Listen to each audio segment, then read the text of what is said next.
I've really enjoyed exploring. We do so many different things in the course and you're able to explore lots of different things.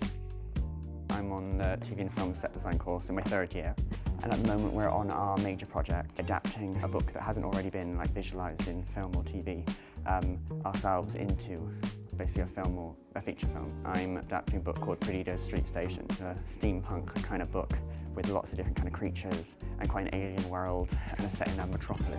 We have a bit of freedom as to what we do with the material of the book. Playing around with things that it's harder kind of to play around with in the actual industry, and you get to do it now. Third year is using a lot of the skills that we've learnt throughout the year. It's also a time to explore things that we might not have had as much time to explore. If you're thinking about joining the course, I'd say do. The freedom you get with exploring different things like concept visuals or storyboarding, and they really do encourage you to get out there and try different things and work with different people.